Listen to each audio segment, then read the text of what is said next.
Hello मेरे प्यारे प्यारे दोस्तों, कहा था ना बहुत जल्दी एक अच्छी और इंटरेस्टिंग कहानी के साथ वापस मिलेंगे। देखो मैं आपके लिए आज एक बहुत अच्छी और इंटरेस्टिंग कहानी लेकर आई हूँ, जिसको आपको सुनने के बाद बहुत ज़्यादा मज़ा आने वाला है। वीडियो स्टार्ट करने से पहले जल्दी जल्दी से चैनल को सब्सक्राइब कर दो और वीडियो को लाइक शेयर भी कर दो। और हाँ, ध्यान रखना वीडियो को एंड तक देखना बिल्कुल भी मत भूलना, क्योंकि अगर आज आपने वीडियो पूरी नहीं देखी तो आपको तो मज़ा ही नहीं आएगा। चलो शुरू करते हैं आज की इंटरेस्टिंग कहानी। एक बार की बात है, गंगापुर के एक गांव में टूनी नाम की चिड़िया अपने पति बंटी कबूतर और अपनी प्यारी सी बेटी लाडो रानी के साथ रहती थी। तीनों ही अपने परिवार में बड़ी खुशी खुशी से रह रहे थे। बंटी कबूतर शहर में अपने सेठ के यहाँ काम करके अपने घर का गुजारा जैसे तैसे चलाता था। एक दिन जब बंटी कबूतर अपने सेठ के यहाँ से काम करके लौट रहा था, तभी उस पर एक बिजली गिर जाती है, जिससे उसकी वहीं पर मौत हो जाती है। जंगल के कुछ पक्षी बंटी कबूतर को वहां से उठाकर अपने घर ले आते हैं। जब टूनी चिड़िया अपने पति को मरा हुआ देखती है तो सोचती है, हे भगवान, ये तूने क्या किया? मुझसे मेरे पति को ही छीन लिया। अब मैं अपनी बेटी का ध्यान किस तरह रखूंगी? उसकी परवरिश कैसे पूरी करूंगी? मुझे तो पैसे कमाना भी नहीं आता। टूनी बहन, संभालो अपने आप को। जो हुआ सो हो गया। अब हम तुम्हारा साथ देंगे। तुम्हें कोई भी समस्या हो तो तुम हमें बता सकती हो बेझिझक। इसी तरह कुछ दिन गुजर जाते हैं। फिर टूनी चिड़िया अपनी बेटी लाडो से कहती है, बेटा लाडो, अब तुम्हारे पापा तो इस दुनिया में नहीं रहे। मुझे ही तुम्हारी परवरिश पूरी करनी है और तुम्हारा ध्यान रखना है। हम ऐसा करते हैं, पास के जंगल में चलते हैं। हमारा ये घर तो अब बिल्कुल टूटने की कगार पर आ चुका है। मैं पास के जंगल में कहीं काम करके अपने घर का खर्चा भी चला लूंगी।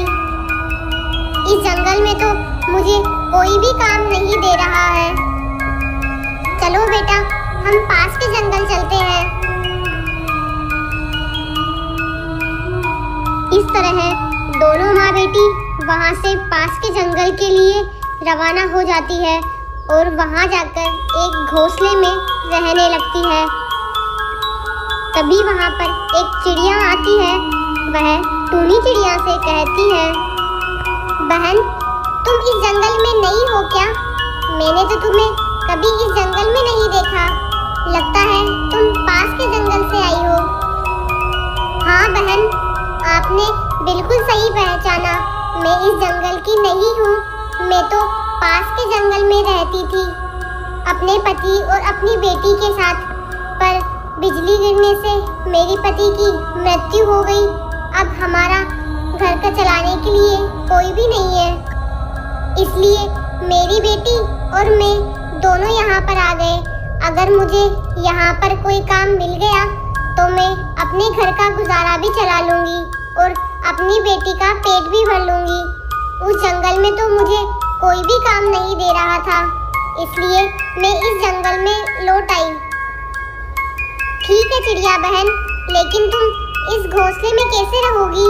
यहाँ पर तो एक जालिम कौवा घूमता है, जो कि सभी पक्षियों के बच्चों को उठाकर ले जाता है और खा जाता है। अगर तुमने अपनी बेटी को अकेला छोड़ा तो वह इसे भी खा जाएगा। इससे बचने के लिए तुम्हें कोई मजबूत लकड़ी का घर बनाना पड़ेगा, जिससे कि उस जालिम कौवे को पता ना चले यहाँ पर कोई रहता है। तुम ऐसा करो, अभी जंगल जाओ और कुछ लकड़ियाँ चुनकर लेकर आओ।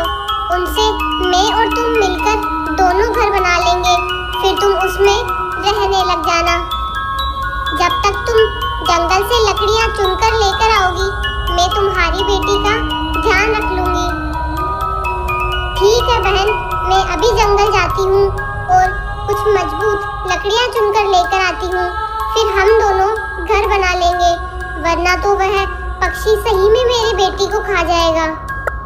फिर मैं अपनी बेटी के बिना किस तरह रह पाऊंगी। ऐसा कहकर टूनी चिड़िया जंगल की ओर लकड़ियां लेने के लिए निकल जाती है। तभी उसे जंगल में कहीं पर एक लकड़ी का गट्ठर दिखता है। वह उसके पास जाती है और उसे उठाने लगती है। तभी वहां पर एक जालिम कौवा आ जाता है और वह कहता है, ए चिड़िया, यह सारी लकड़ियां मेरी है, चुपचाप से इन्हें वापस वहीं रख दे, वरना तो मैं तेरा पीट पीट के जो हाल करूंगा ना, तू हमेशा याद रखेगी। ये लकड़ियां मैंने रखी थी यहाँ पर अपना घर बनाने के लिए। भैया कृपा करके मुझे यह लकड़ियां ले जाने दीजिए। मुझे इन लकड़ियों की बहुत जरूरत है। मेरा बच्चा और मैं इस जंगल में नए हैं, हमारे पास रहने के लिए घर नहीं है। मैं इन लकड़ियों से अपना घर बनाना चाहती हूँ। कृपा करके इन्हें मुझे दे दीजिए। कहा ना चुपचाप से इन्हें यहाँ रख दे, वरना तो मैं बहुत पिटाई लगाऊंगा तेरी और तुझे पीट पीट कर इस जंगल से बाहर निकाल दूंगा। बेचारी टूनी चिड़िया वहां से चली जाती है और जंगल में बैठकर रोने लगती है। तभी उसकी आवाज एक चील सुन लेता है और वह वहां पर आ जाता है। क्या हुआ बेटी, तुम रो क्यों रही हो? क्या समस्या है तुम्हें? मुझे बताओ, मैं तुम्हारी सारी समस्या का समाधान कर दूंगा। बाबा, मेरे पति की बिजली गिरने से मृत्यु हो गई थी, तो मैं पास के जंगल से अपनी बेटी को लेकर इस जंगल में आ गई। पर अब मेरे पास रहने के लिए घर नहीं है। मुझे समझ नहीं आ रहा मैं अपनी बेटी को कहाँ पर रखूं। अरे बेटी, रो मत।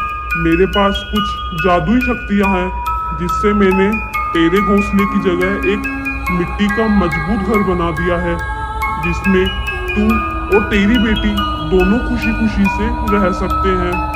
अब तुझे कोई चिंता करने की बात नहीं है। तू जा और अपने घर में रह खुशी खुशी से। टूनी चिड़िया जब वहां जाकर देखती है तो सच में वहां पर एक मिट्टी का घर बन जाता है। फिर टूनी चिड़िया अपनी बेटी लाडो के साथ खुशी खुशी रहने लगती है। दोस्तों, अगर वीडियो अच्छी लगी हो तो वीडियो को लाइक, शेयर और चैनल को सब्सक्राइब करना बिल्कुल मत भूलना। फिर मिलते हैं इस तरह की नई कहानी के साथ।